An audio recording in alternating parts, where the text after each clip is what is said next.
vous êtes dans l'émission News des Kin. News des Kin avec Betty Masengo. Toujours sur Libanga TV. Hein? Abonnez-vous massivement. En tout cas, partagez l'émission, likez. Donc, mes abonnés, je vous adore. Hein? Donc, vous êtes vraiment si merveilleux. Vous êtes exceptionnels. En tout cas, vous êtes extraordinaires. Je vous aime bien. Hein? Je suis la Betty Masengo, la journaliste internationale. Salutations déjà à tous mes abonnés. Libanga TV, donc mes abonnés de Libanga TV, Canal Future One, Canal Future News, en tout cas, nous sommes là. Aujourd'hui, c'est vraiment une émission très spéciale. Ah, donc je reçois, babi, Gisèle Mozizo, Mwana Muyandi. Akenda wapi. Maintenant, c'est moi, Lukeli Binoye, toi, en émission. Gisèle est de retour, welcome back. Ah, donc, elle est vraiment de retour sur Libanga TV. Pour y avoir Libanga TV, donc, il y a côté kana kolongwa na ekalo soka bali soka mobali ya mona ni na ministre Betty Masengo. Ngana ndimina bala nga Gisèle Mozizo. Wana bali na oye atiki na émission. Ngape nazana nga marraine nazana ye. Mozizo. Mwana muyazi boni. En tout cas, na sepeli komona yo. Toujours en bonne santé. Belle, hein? Na maquillage, on a maquillé. On a pas Betty Masengo pe koto wana. Za ba pesa pe moi donc kota suki na pe na ba biloko na sala ba suki ba make-up ba tout make-up tout et ça la marango kitoko makasi. Voilà, tout là ça pe ba marié donc tout ça wana. Gisèle okenda wapi? Vraiment. Ngakuna kasi ko balaki. Ba fan no ba otungisanga ba so ba benga na numéro na nga privé. Ba le Betty Masengo Gisèle Mozizo akenda mwana muyanzi wana yoka mopende. Abala o to akenda wapi? Ngala ba lolinga na koloba te. Ba kozela ka yemo ka oyebisa bino mukono ya mba ene émission. Ba finance ba linganga ba ka Gisèle mwana muyanzi ngai nazana bala na muti. Waza mbongo na aya. Donc, si vous avez un bon il n'y a pas de problème. Donc, Azana est célibataire, Azana est libre. Donc, ceux qui ont un bon année à la Gisèle, ils ont ma bête au bal à Noé. Donc, voilà. On est sur le monde de Gisèle est à zone. Donc, Gisèle Mozizo. Toujours dans Libanga TV. Voilà. Tout ça là-bas. Tinati. Tu es au bal à caca. Merci beaucoup. On continue, c'est bien en tout cas. Mais Gisèle Batouba, comme belle la santa tabou, hein? Bana moyanzi, bana miyanzi, bana muyanzi, bana miyanzi, musu miyanzi, musu muyanzi. Siko baba sinikuyosa moi muyanzi. Ah, venir so balanda ki ka Gisèle. Gisèle moi muyanzi. Zoka moi muyanzi, eza muyanzi original. Doza moi muyanzi. Donc soza muyanzi a photocopie mozo, tita moi muyanzi exact. Et on se ko Gisèle moi mena tita mususu na komi docteur Gisèle. Docteur Gisèle. Voilà. Pour moi, je photocopie bien. Tokota wana docteur Gisèle. Ayeli bino so lo kwa sika. Elo kwa mo sika bo découvrir à mon émission. Mais eza na batu mususu ba bilengo bino bo pesa batu na émission sans tabou. Ebele ba yelelo ba okokate ba mususu ba meka esimba te et puis mundela YouTube pe akoma lukela biso ba problème kokata biso ba monétisation pamba kokata biso ba mbongo na biso pamba. Donc comment moi difficile ba émission ba sans tabou. Oh vous allez couper ça ba tout ba conseil. Tika émission mo bona saka direct boy de la nasama mupende de banam de akata sombongo after absolument mo to ça ta bonté. So boza pour ça nga moi muyanzi beaucoup bien kanga numéro na ngai na pesa ba conseil pesa numéro rapidement le droit de la 089 02 49 304. Voilà bandelango 089 02 49 304. Voilà. Donc, mais quand nous, l'ingénieur Dave Moubama déjà a été de l'autre côté. Donc, numéro Gisèle Mona Mouyandi Yasika Yangouana. Bon, on a un téléphone Yassi Yamoukie. Bah, auto ybe téléphone à outil voyage. Na mboka la banga bandundu. Kuna kaninga kina roduka ba kiss na ba recherche. Donc, yango asombika téléphone na Moukie pour ataka sim. Donc, so bengi na peine normal rozwai. Mais so bengi na dans ndebe olinga ba WhatsApp surtout ba ta poto ba linga mi WhatsApp donc ana phone ya WhatsApp te ado ana Android te yo pe olinga Gisèle mona muyanzo olingi nga sepeli sarabino osomeli téléphone na sika obenge kala numéro na c'est mona là j'appelle vidéo ah bon il faut benga ka simande voilà donc plus 243 89 ouais 0 0D 49 304 donc numéro sika Gisèle mona moyandi ya mwana pesi bino donc ba o be na numéro na kala o ezaka na ba émission ele ka soute po ba yiba e téléphone aluka pasa isa si blanche et simbi te lo so le numéro wana parce que on va monga ebele la numéro wana. Ah bon? Oui, parce qu'on va monga ebele la numéro wana. OK. On commence à ba gaming. D'accord. Il y a un moment où change un numéro. Donc voilà. Oh, on y a son lingi Gisèle là que ça va bloquer wana ba technique wana non oui c'est on est ba technique asika. Ah ba to YouTube ba manquer. On même pas YouTube ba manquer au fort hein. Ba manquer nga kaka président ni ba ba ngoti. Ni ba ni ngo to ba technique wala wala la ki ça ba ça ba wana munene wana donc. Na mi ba ni ça les vertiges.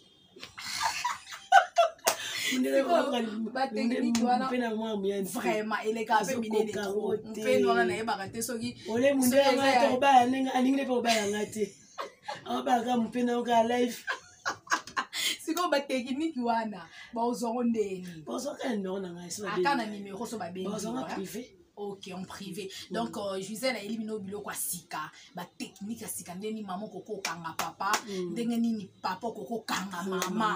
Aye do bo fanda pe libala lenyo wapi. Donc balinga ngami balinga mwa muyanza original. Ngande muna saba ba muyanzi wana nyonso ba bima na internet na ba émission sans tabou. Donc yene la première auto fula na Libanga TV d'Afrique promo na 2020. Na Canal Future One mutakanga masolo ba Gisèle mwana moyandi ba gusta la rose kala te na oyela bino pe gusta la rose aozonga sur des retours po batu batuna ki gusta la rose ke na wapi donc bango bazalaka toujours donc bango balongwaka te soka voyager azonge l'émission kolonga na bango kaso abali soka abali papa le bersa la so émission te anga na oyesa papa pas de problème wana balongwe na bango mais toza famille totikali famille mais so pe papa le bersa la ka émission mais ya ba conseil ya bien wana ndenge bazongeli boy donc ba émission ya kitoko ya bien bo sepela alors ba côté nyonso wana bolinga benga kana numéro na ye personnel bo solo la vraiment très bien na fan na mo aza poto tonton Raphaël Mabengi asa na Londres na France ah tonton Raphaël aluka Gisèle mingi Gisèle azongeli be émission numéro na ya sikiza affiché dans so bengi boko solo tonton Raphaël Mabengi na kati ya France pepesi ba mbote dele donc oui merci beaucoup makasi toyebi ke to sepela surtout ba fête ya mozoya donc place au peto yeba ba fanatique o balinga ba betima sengu o balinga Gisèle mwana moyandi docteur Gisèle pour bango ba sepesa ba biso na ba bonne année donc basana ba biso ba bien moko surtout na ba fondation betima sengu donc voilà to kotana nelo ko moko Gisèle oyena ba kisi ya sika eza ba kisi o tena ngo bandundu siko ba kisi ngo wana esalaka ndenge nini nga naza besoin ba ndeko bolanda biso surtout na ndenge oye na ndenge docteur Gisèle siko yo so bongisa siko ba couple côté ya nini ya bokono soki papa zo kokate mama zo kokate opesi conseil technique zo kisimela mbala moko un coup bina filé donc kisi na ça liboso tozo présenter on a ebsango nini bongisa libala comme nango bongisa libala voilà donc kisi oyo eza mopikiliki donc eza ya kopilije ok donc na mwana mabala ebele ezokufa kaka papa komaka na un coup donc so baka un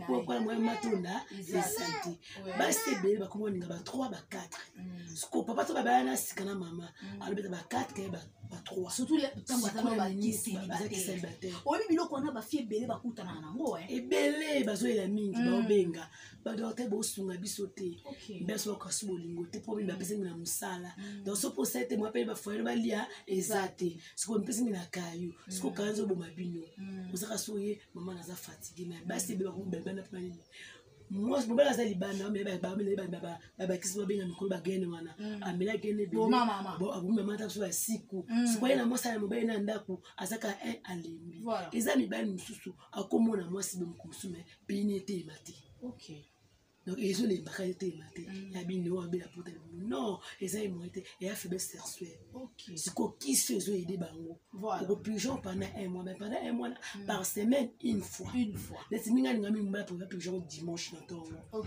moi dimanche va que na l'église beaucoup pigeon va 5 heures si 5 heures wana osala basel c'est comme 6 heures osisi na yo olie osokoli okende oketi allez dimanche sous prochain osali ka bon allez dimanche donc un mois wana pendant 4 semaines pendant 4 semaines ok likiso donc bato baloka pompe moko omonda be 1 2 3 4 esili donc kisi bongisa libala comme nango bongisa libala papa ozolanda biso na poto na Kinshasa partout eza même outi vacances outi poto et vacances na kini bongisa libala na mama eza te outi poto e kini aokanga ba ujana te eza même pe mama oye kini bongisa libala na papa eza même oza kuna na poto muzizo ana na ye awa docteur Gisèle autindo lo kisi so ipe bolingi oye agence ezali atinda déjà so bolingi osana ndekono oye na adresse place yazalaka aopesa kana numéro à téléphone naza venu mole non c'est pas mais na commune les mais numéro à téléphone obengi opesi mutu adresse maman place centre neza na avenue o azana mole wana na lemba terminus tokende rapidement bakisi musu pezadi na pe la kisa cimenterie wana pour la mama Gisèle Mozizo et docteur Gisèle donc c'est que on sait la kiso pour mutu ali na yo ciment wana Mozizo voilà galango mais Gisèle Mozizo c'est nga fona za pe kiso pesa batu kisi yo c'est nga be fona mega mona donc yo za na ngote yo eza la teke okoma lokola Maria Tumba OK ça les opérations na ba BBL na ba bakenda kana ko sime koma ça opération nga za ngo ya naturel donc kisi na naturel kisi oyo aseke nga fona zo nga kisi oyo pe koma donc kisi oyo na pesa ka une semaine voilà nga bona mekango mais eza vrai na mona mo se nga na télé maintenant nga mona za courant baluka malgré la ti pantalon tout ça na ko malgré la ti pantalon vraiment nga mona za courant yango na pesa ba phase na ba net kisi rango courant na nga kitoko une semaine oye munene kwa mwa muyanzi voilà kwa docteur Gisèle kisi ka une semaine oye munene donc adresse zaka moko mole numéro 50 numéro téléphone za pesa bino numéro téléphone nga eza 089 02 49 304 voilà donc kisi faut pour na ba jeune fille makambo ba BBL te to boya ngo pesa na ba conséquences ya mabe ok ne basa opération cancer surtout so boti na nte boti na bongo déjà ba bota na ye donc atanga pene na bana ngai na osala na ngango pas de problème parce que yo jeune fille boti te ok ne basa na opération ba koti so ba soki ba kota ba musi so ba nini to éviter après c'est même film ya sale la kutu oyo ko c'est naturel oh ils ont un inconvénient moko te simano ya bien fandi donc c'est mieux oyo to sale la biso nyonso. Voilà, merci beaucoup. Donc, tu as fait kisi musu ango yo papa oya pota limuka pour ba papa na comme na ngona oyo na nini na kiso ya mopikiliki pona ozomela moyen de ternestene ozomela ozo pige donc melanda ngo OK donc so muto osalela papa ozani à l'aise mais comment passe la roue comme ça pour voir na bio qu'on va la thème comment passe qui ça comment passe ça intime comment passe ça intime moyenga donc makolenga yote oza bien eza ba primo abordable kobanga ngote benganga to solozo surtout oyebi ki ndeko comment c'est pesa nga le bi série moto sala ba émission oyebi ba suba zéro salaire émission na 2020 wana Gisèle ateka ka ba kisi moins cher ba tout so ateka kisi ba $100 na $200 yo mona ba $50 $20 ba $30 pe muta bien soigner au pété mais ngaza kisanga primo ko ya bien et soigner mu pe soigner pe mu c'est mieux que tu boya pas docteur Gisèle donc on a pensé ko na confier bino docteur Gisèle ba kisi na eza vraiment na primo ko abordable et puis et so soigner très bien infection infection pour na papa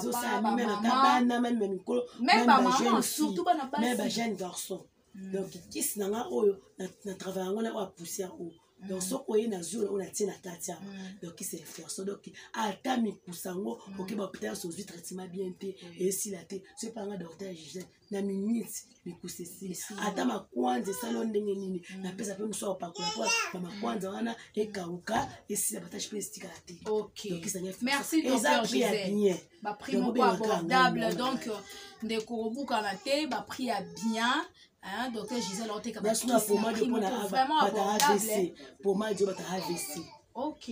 Si vous avez un massage, d'abord, c'est la pommade. Pommade, ils appellent primo quoi, bien moins cher. Donc, Nazar, le copain, il docteur qui a kiné. Donc, moi, ça, qui massage, pas pour la pommade, pommade, tout ça, là. Donc, si on me pose pour ça, aux allants, on a comme ta kiné, au PC, à nos masseurs, AVC, voilà, combien de qui sont $10. $10. Moins cher, hein? Ça, cher, cette vidéo $10. Voilà. Donc, si on a poussé, on l'a paye. Ok. Surtout on est papa balina. Whisky na atana vin na yo, poussé, on tout est kango. Ils appellent prix à bien. $10. Oyo so donc là au prix un peu sur $10 OK nango, on va là ndako, oza pour ce ma rendez-vous avant 2 heures du temps. Au tient on a nini na whisky, tout ça on a somme ya masangate, au tient on a gin, énergie. Non, ils ont atteint oui. Qui si moko boyele kaka na ba YouTube na babi moto moko asalela mo banda télé makaya. Et comment que on va ça l'opération? C'est ça. Autant moleni. OK, musala té. Donc oh ce qui la paix après équiti la paix ça sont na yo, betela moi 2 3 na yo. Ozo na normal. OK. D'accord. Donc ça on soko lingi obimala maman. OK. OK. Donc papa, je pense pour comprendre oui.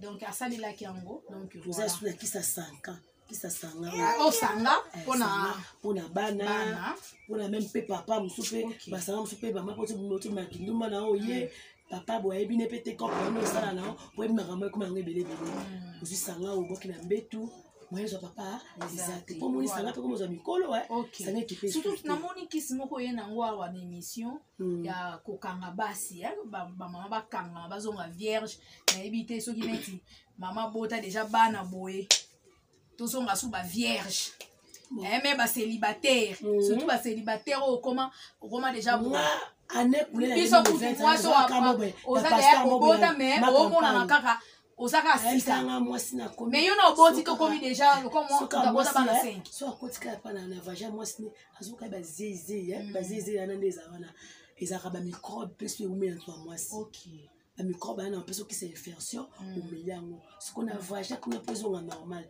to ça la besoin liquide OK de moi ça sokola so pas que musala so pas que musala d'accord zo coton police na coton côté de serre sous bassi au vandi ce qu'on met 13h 14h aujourd'hui au so là tant qu'on soko na yo mais kuna c'est moi soko lango exact et comme 14h au beni coton wana après au soko le bimisi à lozi pour cher oui au mandam aux autres na sapo to polisi mo so ina de sapo aux pas ko côté allez pendant 30 minutes après soko lango bimisa aux papa ah maman ata papa bo mambo place aloba pesa eh donc ozo kola mwana 12 ans donc nazo kosa oh bilenga docteur Gisèle donc bilenga docteur Gisèle donc yo zalaka ka bref zalaka na mbongo na yo OK donc papa c'est wana bambonga mikie Gisèle bambonga mikie ba $10 ba $20 ba $50 eloko te ibale bonga ba okutu ba okele sango ba $100 ba $200 ba $500 ibale merci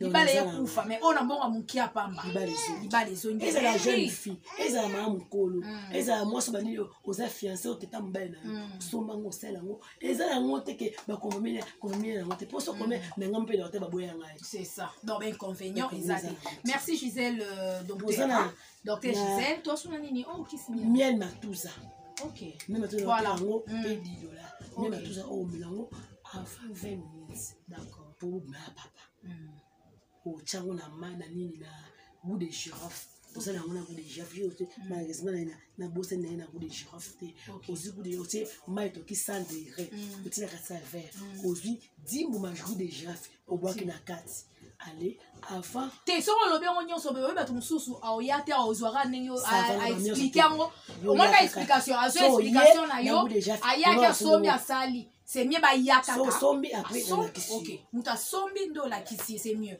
merci docteur Gisèle bodisa OK bodisa oza pour la patron ba kina ba réunion même nga moi on ça émission ils a ba ngam so spécial la matin donc ça protection anti bandoki même docteur Gisèle on ba ça on comme même pas vas-y monsieur amela sakayo abusaka yo non ya kisite eza anti poison soki na ntango okoke mosala otongo na mai na yo omeli donc toki batilo poison moyen manifestant na eza te nde bato mosusu basalela miel miel sikoyo osalelaki na miel c'est mieux.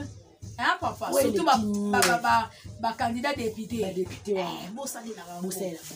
Miel trop de sucre, et ma belle, on met dans la diabète.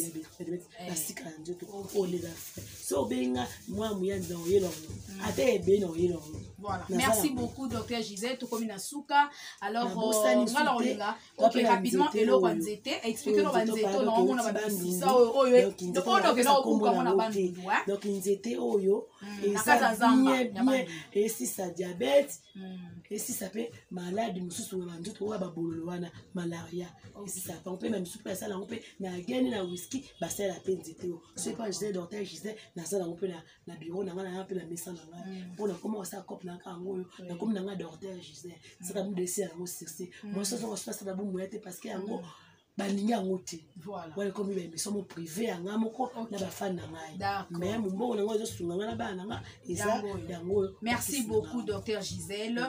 Merci en tout cas, c'était un vrai plaisir de vous recevoir dans cette émission. J'ose croire que bande bolande émission vous comprendre émission na biso Gisèle moi na muyandi ye azongi Dr. Gisèle azongi le no bilingue bo benge na numéro na wana bo solo la donc ba émission na bino bolinga kitoko wana ye mo bo benge en privé ba émission na YouTube donc ça émission ya robongisela bino libala ndenge nini papa ofana na mama ofana na papa na ba kisipe ezali wana donc merci beaucoup yo za na problème na santé na yo na confier bino Dr. Gisèle pour ngamo na za témoin oculaire na moni comment azo traiter batou na centre na e di bosso vraiment place azali na avenue Molé na Lemba et puis numéro na téléphone yango wana donc merci beaucoup déjà Dr. Gisèle to comme na suka ngala olinga opesa bambo thérapie numéro de téléphone et puis balande émission na yo dès que émission est aussi là mbala moko émission Dr. Gisèle bozo yeye moko siko na bino ba fanatique kande bolingaka. Merci beaucoup l'ingénieur Dave Mubama, bisous